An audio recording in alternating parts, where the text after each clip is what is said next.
Yo, konnichiwa. Di video kali ini, Mimin mau ngelanjutin anime Nageki no Borei wa Intai Shitai. Video ini adalah lanjutan dari episode sebelumnya. Jadi buat teman-teman yang belum nonton video sebelumnya, Mimin saranin buat nonton dulu supaya kalian tuh nggak kebingungan sama alur ceritanya. Tapi buat kalian semua yang mau Mimin lebih rajin uploadnya, jangan lupa tinggalin subscribe, like, dan komentar sebagai bentuk apresiasi dari kalian. Karena semakin rame interaksi dalam video ini, udah pasti bakalan bikin Mimin jadi semakin rajin upload juga. Yaudah nggak usah lama-lama, kita langsung aja yuk gas ke videonya. Beberapa saat setelah kejadian sebelumnya, Shin pun kemudian menampilkan flashback di mana saat itu sosok Rai sedang berbicara dengan temannya yang bernama Luke. Luke saat itu mengatakan kepada sosok Rai, bagaimana kalau kita mencari beberapa relik yang kuat. Mendengar ucapan seperti itu, Rai saat itu hanya terdiam dan mematuhinya.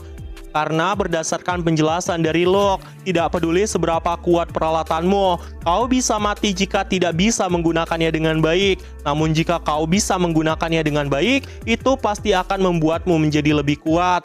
Sedangkan di sisi lain, kita kemudian diperlihatkan tentang masa saat ini, di mana Rai saat itu melesat dengan sangat cepat dan tidak bisa menghentikan pergerakannya. Dia pun kemudian berkata di dalam hati, habislah aku pasti akan langsung mati jika bertemu dengan monster. Dan beberapa saat setelah kejadian itu, Rai terus melesat melewati seluruh monster serigala yang ada di tempat itu. Monster serigala yang melihat kehadiran Rai saat itu bahkan sampai gemetar, dan Rai yang sedang melesat dengan sangat cepat pun berkata di dalam hati, aku merasa melihat serigala yang memegang pedang. Aku harus pura-pura tidak melihatnya saja, di mana Tino dan rekan-rekannya berada. Dan saat itu, Rai pun langsung melirik ke arah sekitarnya sambil mencari keberadaan dari Tino dan rekan-rekannya. Menurut Rai, tidak seperti mayat dari Phantom, Hunter tidak akan bisa bertahan lama karena mereka pasti akan langsung dimakan oleh monster. Penglihatan dari Rai saat ini benar-benar sangat buruk, apalagi dengan kondisi terbang yang sangat cepat ini. Meskipun penglihatannya ini saat ini sangat samar, tidak ada mayat dari Tino dan anggota party lainnya. Sepertinya Rai menganggap bahwa mereka semua saat ini masih hidup. Dia pun kemudian membayangkan dan berkata di dalam hatinya, jika sudah sejauh ini, aku harus tetap mencari mereka. Tapi Tino dan yang lain masih belum ketemu. Mereka sebenarnya ada di mana? Jangan bilang mereka saat ini masih di ibu kota dan hanya aku sendiri yang berada di tempat ini. Itu benar-benar sangat gawat. Beberapa saat setelah kejadian itu, kita diperlihatkan Rai yang saat itu nggak sengaja menabrak sebuah dinding dan berkata di dalam hati, Tino memiliki tingkat tanggung jawab yang tinggi, jadi dia tidak mungkin mengabaikan tugasku. Dia adalah murid dari Liz yang pasti punya beberapa ide untuk bertahan hidup. Ini adalah keajaiban karena aku belum menabrak apapun, dan itu adalah pertama kali aku menabrak tembok. Tapi berkat relik yang membantuku dalam menunjuk arah, aku bisa dengan sangat sigapnya menuju ke tempat yang aku inginkan. Tapi meskipun begitu, aku pasti akan langsung mati jika tidak berbuat sesuatu. Mari gunakan ini sebagai tempat untuk mendarat. Rai pun saat itu melihat sesosok monster yang ada di hadapannya dan melesat ke arah monster itu. Dengan menabrakkan tubuhnya ke arah monster itu, Rai pun saat itu bisa berhenti dan monster itu saat itu terpental dengan sangat jauhnya. Rai yang berhasil selamat itu pun kemudian berkata di dalam hatinya, sepertinya aku berhasil mendarat dengan sangat selamat. Tapi ada beberapa kehancuran yang telah aku sebabkan. Maaf ya monster, karena udah membuat kepalamu sampai nyungsep di dinding itu. Seharusnya sistem bisa menurunkan kecepatannya, jadi aku tidak perlu melakukan semua ini. Tetapi jumlah monster ini bahkan lebih dari satu. Apa yang aku harus lakukan di tempat ini? Kupikir ukuran dan bentuknya ini benar-benar berbeda dari sebelumnya.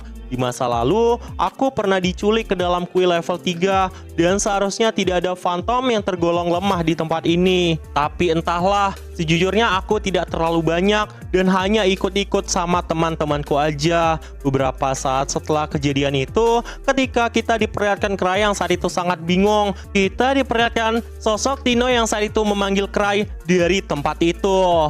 Melihat kejadian ini, Rai pun benar-benar sangat terkejut karena dirinya berhasil menemukan Tino dan rekan-rekannya. Namun, dia masih merasa bingung bagaimana caranya menyelamatkan semua orang. Sedangkan Tino yang ada di tempat itu pun tidak menyangka bahwa masternya akan turun tangan untuk menyelamatkan mereka. Di dalam hatinya, Cry pun mengatakan, apakah ini waktunya untuk menunjukkan kekuatan spesial dengan berselujut di hadapan juniorku untuk meminta maaf. Namun di sisi lain, terlihatlah Gilbert yang saat itu berkata kepada sosok Cry, "Hei orang tua, itu di belakangmu, pasti ada monster yang tersisa." Melihat kejadian itu, Cry pun langsung menatapnya sambil berkata, "Aku bukan orang tua, aku ini masih muda." Dan terlihatlah sesosok monster yang sangat besar di tempat itu, yang membuat wajah dari Cry saat itu sangat terkejut. Dia pun kemudian berkata di dalam hatinya, "Jadi ini level 3 kuil, monsternya bahkan sampai sebesar ini.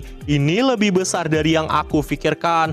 Kalau ini ada di level 3, terus di level 8 isinya bakal sebesar apa lagi?" Di dalam hatinya, Cry pun langsung mengatakan, "Aku senang aku sudah pensiun masuk ke dalam kuil diriku yang dulu. Apakah dewa itu benar-benar ada jika aku harus menghadapi mereka semua? Tapi bagaimana caraku menghadapi yang satu ini?" Beberapa saat setelah kejadian itu, monster itu pun seperti mulai memanggil kawannya. Dan beberapa monster pun saat itu muncul tepat di hadapan Cry.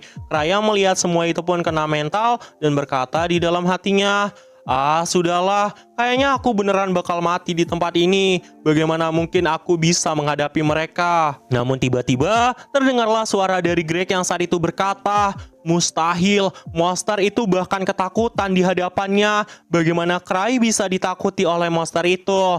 Cry yang tidak mengerti apapun itu pun merasa sangat kebingungan. Dan dirinya pun berkata di dalam hati, "Mustahil, bukannya mereka tidak mungkin takut kepada diriku? Apa yang sebenarnya udah terjadi?" Saat itu, kita diperlihatkan Cry yang menyadari bahwa yang ditakuti monster itu tidak lain adalah larutan slime yang saat ini dibawa oleh sosok Cry, karena kemungkinan itu bisa meledak menghancurkan seluruh kuil yang ada di tempat ini. Cry yang merasa memiliki keuntungan pun menjadi senang dan kemudian berkata di dalam hatinya, "Untungnya aku membawa kapsul ini. Jadi ini yang membuat kalian ketakutan ya." Dia pun kemudian mendekat ke arah monster itu dan terus mengatakan di dalam hatinya, "Apakah mereka saat ini menganggapku sebagai domba beracun yang tidak bisa diterkam? Kalau begitu, aku benar-benar sangat beruntung dan tidak akan mati di tempat ini." Sedangkan di sisi lain, kita diperlihatkan Tino yang saat itu menjawab perkataan dari sang master yang menanyakan apakah dirinya itu masih bisa berlari. Tino pun membenarkannya dan mengatakan bahwa dia masih dalam kondisi yang sangat baik.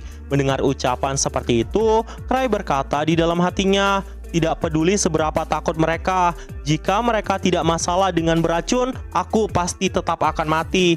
Ini mustahil untuk menembus pertahanan mereka."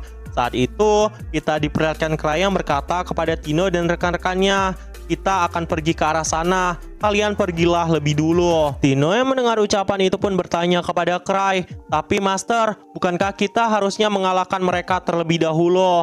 Mendengar ucapan seperti itu, Cry pun saat itu mulai menjelaskan, "Tino, masihkah kau mengingat perkataanku? Jangan melupakan sesuatu yang terpenting." Tino yang mendengar ucapan itu pun benar-benar sangat terkejut.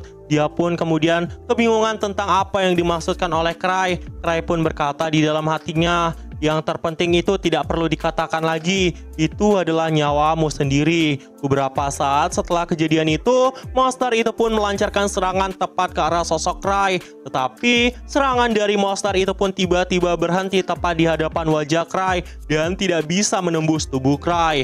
Melihat kejadian itu, Cry bahkan juga sangat terkejut. Untungnya, dia membawa beberapa relik yang benar-benar sangat kuat. Melihat kejadian ini, Greg dan juga Ruda benar-benar tidak bisa mempercayai apa yang mereka lihat saat ini, karena sosok Cry benar-benar terlihat sangat tangguh. Bahkan beberapa saat setelah kejadian itu, monster-monster itu pun kemudian melancarkan serangan tepat ke arah Cry. Sebuah anak panah, tombak, dan juga pedang pun terus menghantam tubuh dari Cry, tapi tidak satu pun serangan itu yang berhasil menggores sedikit tubuh dari Cry, yang membuat monster-monster yang ada di tempat itu pun semakin kena mental. Cry yang melihat kejadian ini pun hanya terdiam dan berkata di dalam hatinya, "Ini kematian untuk kalian, ini saatnya bagiku untuk merawan balik." Entah kenapa, aku jadi kepikiran satu kalimat yang keren. Cry pun saat itu berkata, "Sayang sekali, tapi aku punya sekitar 17 nyawa."